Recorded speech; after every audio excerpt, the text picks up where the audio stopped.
oleh Allah Ta'ala sesuai dengan ukuran yang khusus dan cara yang tertentu yang dikehendaki oleh Allah Subhanahu Wa Ta'ala. Jadi qadar ialah melaksanakan qada. Jadi mudah cerita, qada itu ketentuan, penetapan. Qadar pelaksanaan. Berlaku tu dia panggil qadar. Di sisi ulama Asy'ariyah ataupun Asy'ariyah.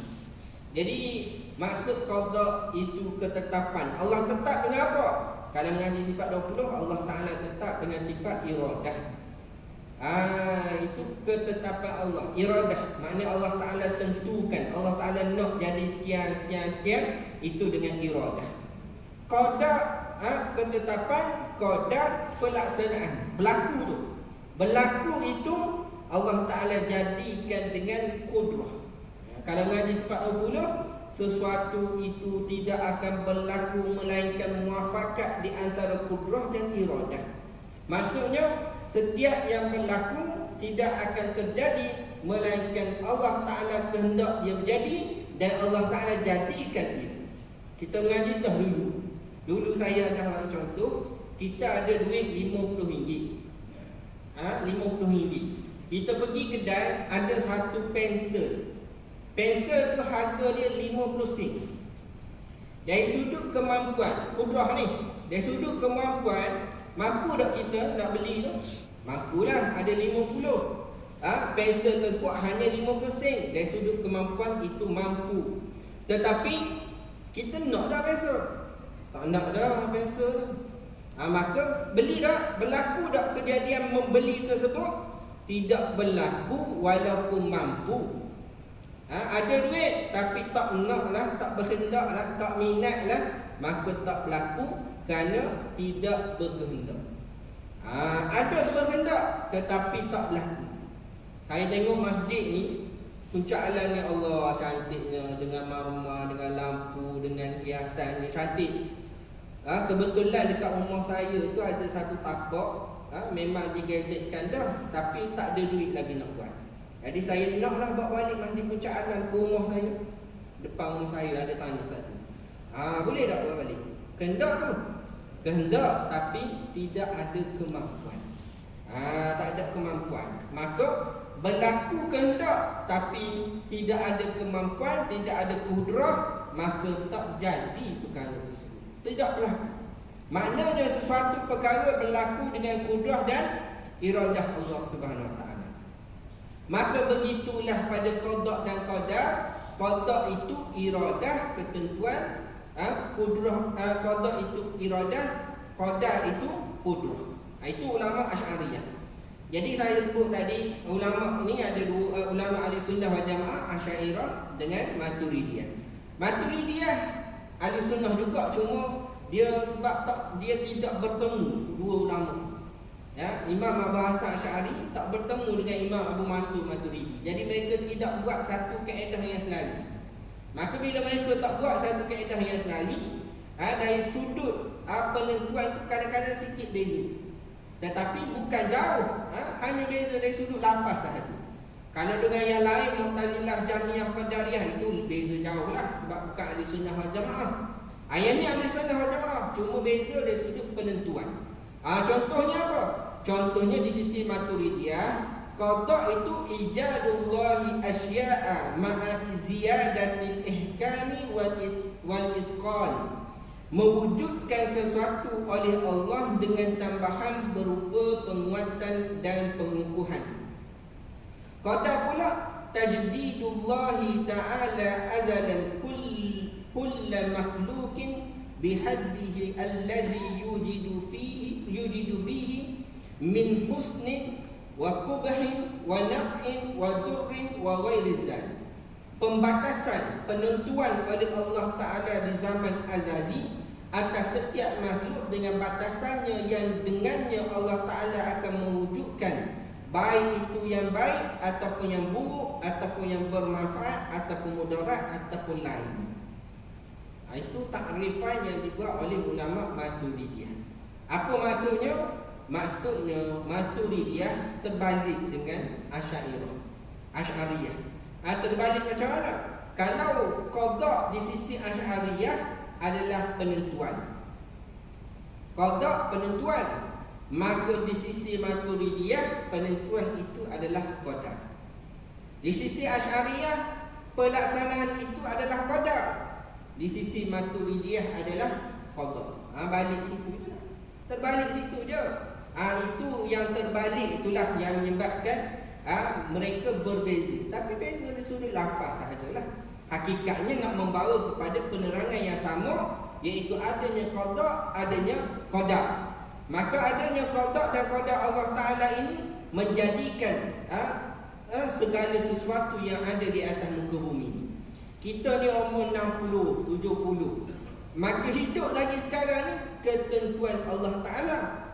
Dan kita masih hidup itu dengan pelaksanaan Allah Ta'ala. Kita beli rumah umur berapa? Beli rumah umur 30 contohlah. Beli rumah umur 30. Beli rumah tu masa kita baru lahir, beli rumah umur 30 sudah ada pada qada Allah Ta'ala, iaitu ketentuan. Sudah ditetapkan oleh Allah Ta'ala. Tapi tak jadi lagi, baru lahir, tak jadi lagi. Lepas tu bila berlaku? Berlaku pada umur 30, kita pun beli. Berlaku beli tu terlaksanalah qada. Terlaksana qada itu namanya qadar. Sebab tu dalam Al-Quran Allah Ta'ala kata, inna khalaqna biqadar. Sesungguhnya kami mencipta dengan qadar. Maknanya Allah Ta'ala mencipta segala sesuatu dengan qadar, dengan pelaksanaan daripada kudrahnya. Maka sebab itulah di sisi ulama ahli sunnah wal jamaah, apa yang telah ditetapkan maka ianya tidak berubah. Allah Ta'ala tetap tak berubah. Kalau dia berubah, maknanya Allah Ta'ala tak tahu. Jahil Allah Ta'ala. Kalau sesiapa kata Allah Ta'ala tak tahu sebelum ia berlaku, dia jadi Mu'tazilah, dia jadi Jahmiyah. Dan mereka Mu'tazilah Jahmiyah ini bukan ahli sunnah wal jamaah. Ahli sunnah wal jamaah kita mengaji dah dalam kitab Akidah Mursyidah. Saya sebut je lah, kita mengaji dah. Saya tak tahu tuan-tuan ingat ke tak. Saya mengajar ingat. Bila duduk sini ingat habis mengajar dulu. Bila kita sebut Jahmiyah Qadariyah itu, mereka menafikan ilmu juz'iyah, menafikan ilmu Allah Ta'ala dalam hal-hal yang kecil, halus dan terperinci, dan menafikan perkara yang akan datang. Itu Jahmiyah dan Mu'tazil. Allah Ta'ala tak tahu, melainkan dah berlaku baru Allah Ta'ala tahu. Ini golongan yang bukan ahli sunnah wal jamaah. Ahli sunnah wal jamaah mengatakan Allah Ta'ala dah tahu semua yang telah, akan dan sedang berlaku, perkara yang besar ataupun perkara yang kecil, perkara yang penting ataupun tak penting, semua Allah Ta'ala tahu dengan ilmu. Maka kalau Allah Ta'ala dah tahu dengan ilmunya, sebab itu dalam kitab Akidah At-Tahawiyah, kita pun ada belajar dekat sini. Akidah At-Tahawiyah menyebut bahawa Allah Ta'ala telah mengetahui berapakah jumlah orang yang akan masuk syurga dan berapakah orang yang akan masuk neraka, dan jumlah itu tidak ada berkurang dan tidak akan bertambah. Dalam kitab Akidah Tahawiyah, maknanya Allah Ta'ala ni maha mengetahui syurga tu. Allah Ta'ala dah jadi dah. Ini tempat Ali, yang ni tempat Ustaz Hafiz, yang ni tempat Ustaz Ahmad, yang ni tempat Amir, yang ni tempat Azim. Ni dah ada dah.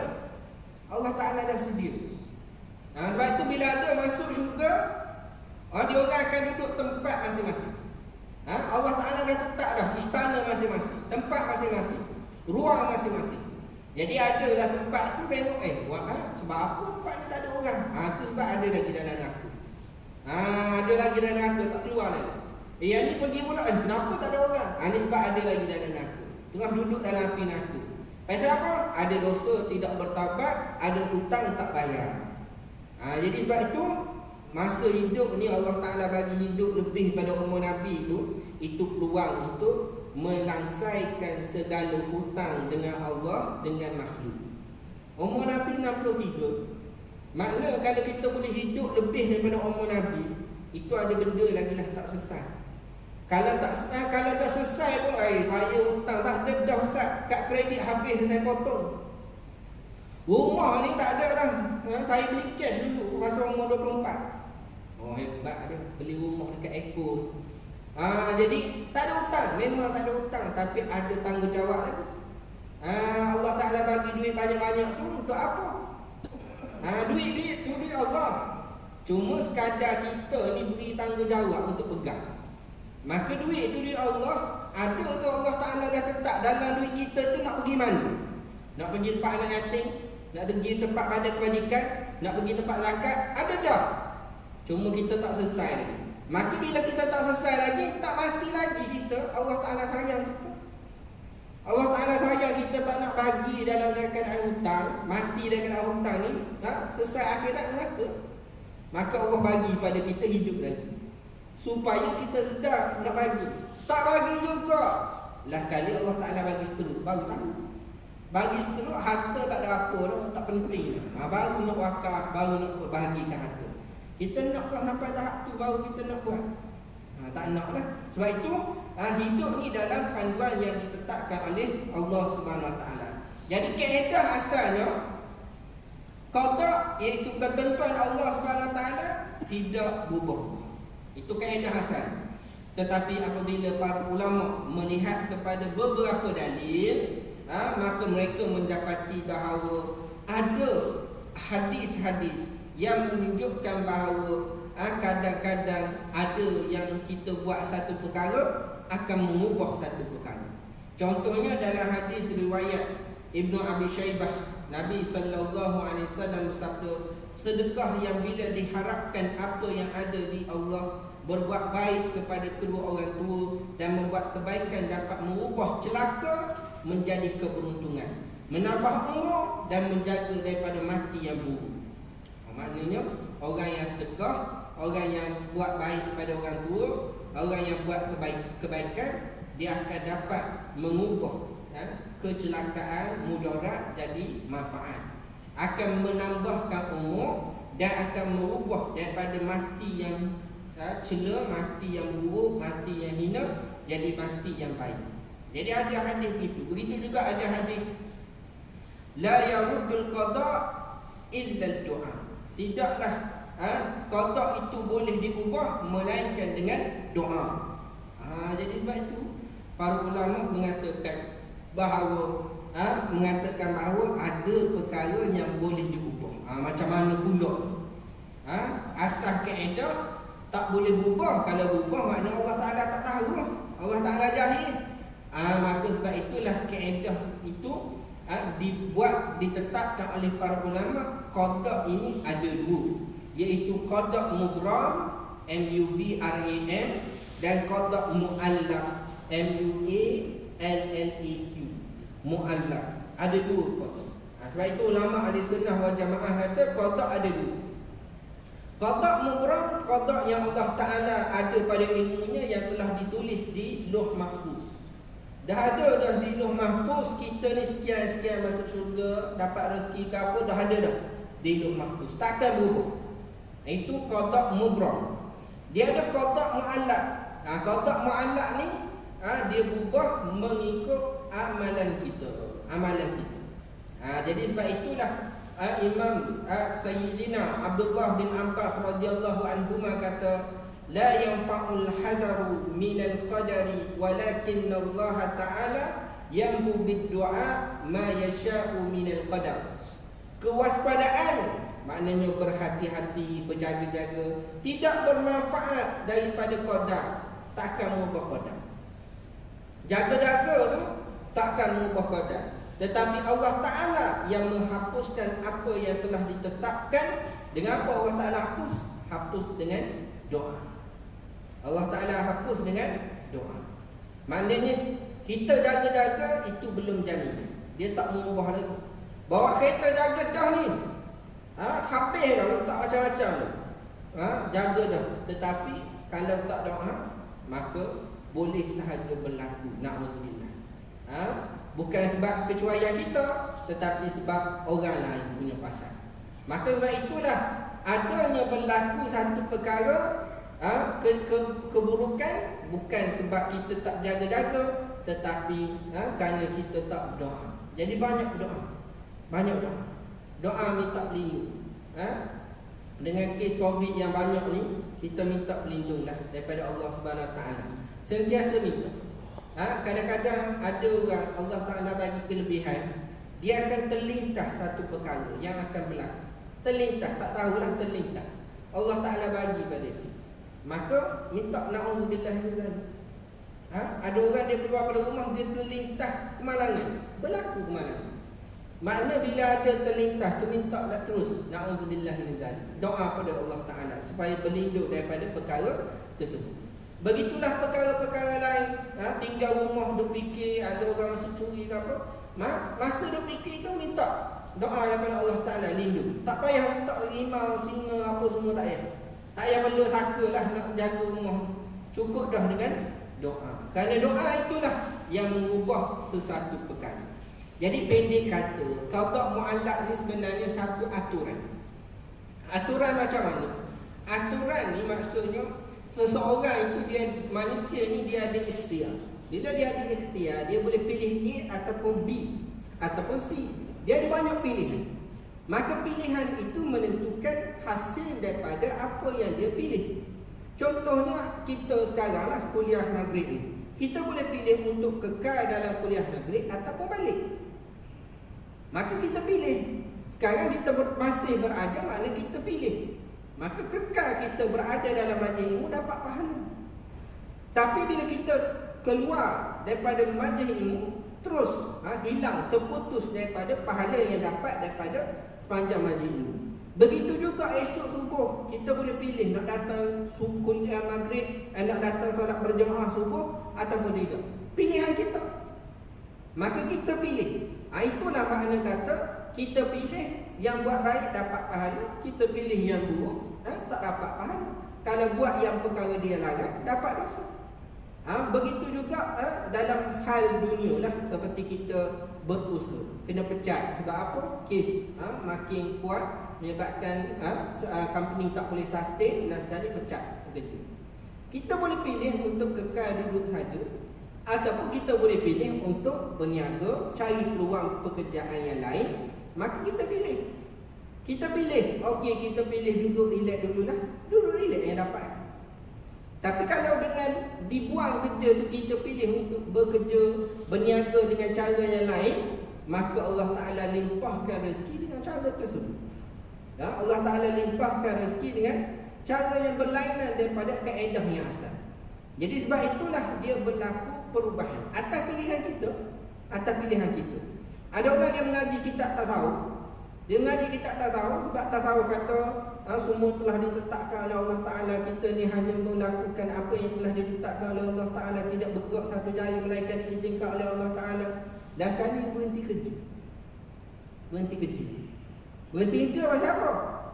Kita ni Allah Ta'ala tetap semua dah rezeki. Dalilnya wama min dabbatin illa 'ala Allahi rizquha. Tidak adalah sesuatu yang melata di atas muka bumi melainkan telah Allah Ta'ala jamin rezeki. Dia kata begitu. Jadi kita kalau cacing ke Allah Ta'ala jamin rezeki dia, maka apa pula kita nak duduk bekerja sibuk-sibuk? Kita kena ibadah. Allah Ta'ala jadikan kita sebagai khalifah. Jadi orang gitu, orang tasawuf yang ke laut kamu. Sebenarnya kaedah yang dia guna tu salah. Kalau dia mengaji tasawuf kata jangan kamu lompat daripada makam kamu kepada makam yang lain. Kita ni masih lagi makam kena ikhtiar. Kena ikhtiar. Sampai makam, makam apa? Makam passive income. Duduk saja di rumah. Bangun pagi jogging, lepas jogging tengok TV, lepas tu makan, lepas tu tidur, masuk waktu pergi sembahyang, habis lepas tu balik tengok TV, tidur balik, lepas tu masuk waktu pergi sembahyang. Ada orang sampai makam gitu. Makam orang pencing. Kita tak sampai lagi, kena kerja lagi lah. Tak ada pencing ustaz. Usaha ada, mungkin ada passive income daripada perniagaan-perniagaan, pelaburan-pelaburan yang lain. Makna kita tak boleh lompat, terus berhenti kerja. Tak boleh lompat. Sebab itu kaedahnya kita kena sentiasa mengikut dan reda kepada takdir Allah Ta'ala. Allah tak takdir baik ataupun buruk, terima dulu. Terima dengan yang ni kata berdamai dengan takdir kamu. Terima ni Allah Ta'ala tetap. Sebab Allah tetap dengan kehendaknya, iradah. Maka kalau kita rasa takdir ni tak menyelesaikan kita, kita doa. Sebab dalam Nabi kata dalam hadis riwayat Tirmizi, la yaruddul qada illa doa, tidak mengubah qada melainkan dengan doa. Begitu juga dalam hadis Tirmizi menyebut bahawa inna du'a yanfa'u mimma nazala wa mimma lam yanzil. Fa'alaikum ibadallahi bidu'a. Sesungguhnya doa bermanfaat daripada musibah yang telah turun dan yang belum turun. Maka berdoalah kalian selalu, wahai hamba-hamba Allah. Kita dilanda musibah dengan COVID-19 yang entah bila akan selesai. Maka ada tak berlaku musibah? Ada. Bila berlaku musibah, Allah Ta'ala perintah apa? Allah Ta'ala kata, hendaklah kamu berdoa. Sesungguhnya doa itu adalah bermanfaat untuk mengubah musibah. Sama ada musibah itu telah berlaku ataupun akan berlaku. Kita alhamdulillah bekerja ni, kita tak tahu akan datang macam mana pekerjaan kita. Maka doa supaya tetap rezeki kita dipermudahkan oleh Allah Ta'ala. Sentiasa doa. Yang masalahnya bila kita senang, kita lupa pada Allah. Bila kita susah, baru kita kembali pada Allah. Maka sebab kita senang untuk tak kembali pada Allah Ta'ala, Allah Ta'ala bagi susah, baru kita kembali. Jadi kaedahnya bila musibah sebenarnya baik untuk kita. Bila tak datang musibah kita lupa, dan bila datang musibah kita berdoa, solat hajat, mohon pada Allah, bergantung pada Allah, maka sebenarnya musibah tu baik untuk kita. Sebab dalam keadaan kita senang, dalam keadaan gaji sentiasa dapat, tak pernah tergendala, kita kadang-kadang kurang kebergantungan. Maka dalam keadaan itu, musibah sebenarnya baik untuk kita. Tapi kita tak naklah musibah, maka tak nak macam mana? Sentiasa bergantung, berdoa, berharap kepada Allah Subhanahu Wa Taala. Jadi itu perkara yang pertama. Yang pertama yang akan mengubah qada ialah apa dia? Yang akan mengubah qada iaitu adalah doa. Maka sentiasalah kita berdoa di dalam hidup kita ini, menunjukkan kita ni bergantung pada Allah Ta'ala. Jadi contoh saya sebut tadi, ada qada mu'allaq dengan qada mubram. Bila ada qada mu'allaq dan qada mubram yang tak berubah, qada mu'allaq ni yang berubah bergantung kepada kita doa ataupun tidak, kita ikhtiar ataupun tidak, kita bersilaturahim ataupun tidak dan sebagainya lah. Jadi bila kita pilih untuk buat sekian dan berubah qada tersebut, yang berubah tu sudah ada pada muka. Faham tidak? Maknanya kita ni sekarang contohnya, kita ni duduk dalam hidup dalam dunia ni, kita beribadah je lah. Masuk syurga ke neraka kita tak tahu. Tetapi kita beribadah masuk syurga. Yang masuk syurga tu memang dah tercatat di qada muka. Ada kisah kan, seorang wali yang terjumpa dengan syaitan yang dia hasut untuk buat dosa besar, dan sekali dia minum arak, dia bunuh dan dia berzina. Dia dah buat baik, tetapi dia pilih untuk buat jahat. Dia pilih untuk ikut kata syaitan supaya minum arak, maka dia minum arak. Minum arak yang dia pilih tu, padahal sebelum ni sepanjang hidup dia beribadah. Last kali dia pilih minum arak dan dia mati dalam keadaan kufur, itu sudah ada pada qada mubram. Ini makna qada mubram tak berubah. Yang berkaitan dengan pilihan ini pada qada mu'allaq. Jadi yang kedua, perkara yang boleh mengubah qada adalah silaturahim.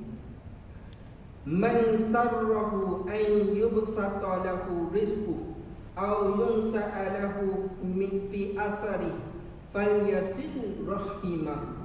Kata Nabi sallallahu alaihi wasallam, barang siapa yang senang diluaskan rezeki, siapa yang rasa suka apabila diluaskan rezekinya, dan akhir ajalnya kematiannya, akhirkan ajal kematiannya, maknanya lewatkan ajal lah.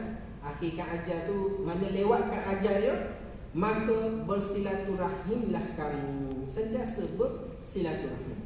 Kadang-kadang kita rasa tak senang, rasa tak selesa, pergi jumpa orang, bagi makan kat orang, bawa hadiah pada kawan-kawan, jumpa kawan kepada mak kita yang baru meninggal dunia, ataupun kawan pada ayah kita yang telah sudah meninggal dunia. Bersilaturahim. maka ia akan memudahkan rezeki, melapangkan rezeki dan juga melewatkan kematian. Begitu juga dalam hadis Tirmizi tak disebut la yazidu fil umri illa bir. Tidaklah menambahkan umur kecuali berbuat baik. Buat baik itu menambahkan umur. Kita umur ni pada kotak muallaq, kalau contoh pada kotak muallaq 50. Kotak muallaq 50. Kalau kita tidak berdoa, tidak bersilaturahim, maka bila kita bersilaturahim, kita berdoa, maka umur jadi panjang. Bila mati, umur 70 mati. Yang mati 70 tu sejak azali sudah ada pada qada mubrah. Cuma muallaq ini ada kerana apa? Kerana kita ini adalah makhluk yang diberikan ikhtiar oleh Allah Subhanahu Wa Taala. Yang ketiga, perkara yang boleh mengubah qada muallaq ialah sedekah.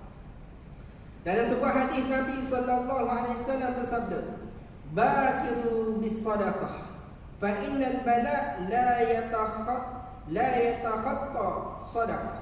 Segeralah bersedekah kerana sesungguhnya bala tidak akan boleh melangkahi sedekah. Orang yang bersedekah, dia takkan ditimpa oleh bala. Jadi kita kena sentiasa bersedekah. Sebab itu ulama kata, bilakah paling afdal bersedekah?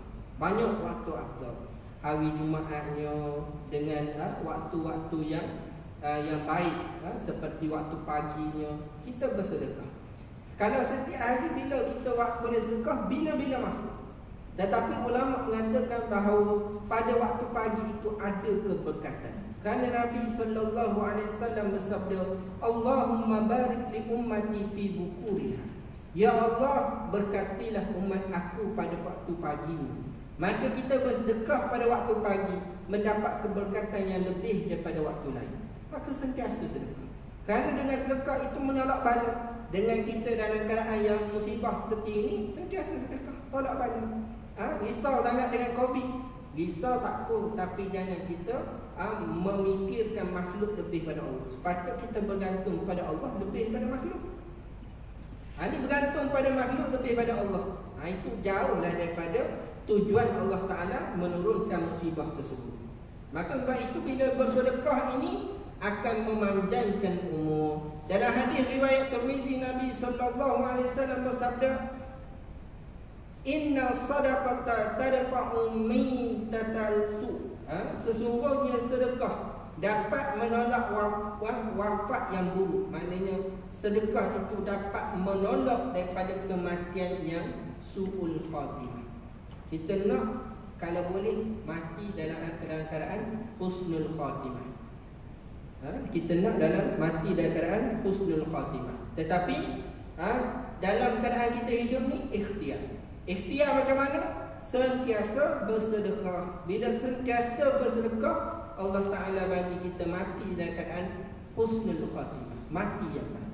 Kerana su'ul khatimah sebenarnya ujian bagi si mati yang terakhir bagi menolak dan mengurangkan dosa dia. Su'ul khatimah ni, mati yang buruk, mati yang susah dan sebagainya, itu peluang terakhir Allah Ta'ala nak kafarahkan dosa. Takkan kita nak tunggu masa tu? Allah Ta'ala sendiri, sebab Allah Ta'ala sayang, Allah Ta'ala bagi su'ul khatimah, susahnya mati, untuk menghakis pada dosa-dosa kita yang masih tertinggal. Kita tak nak dah gitu.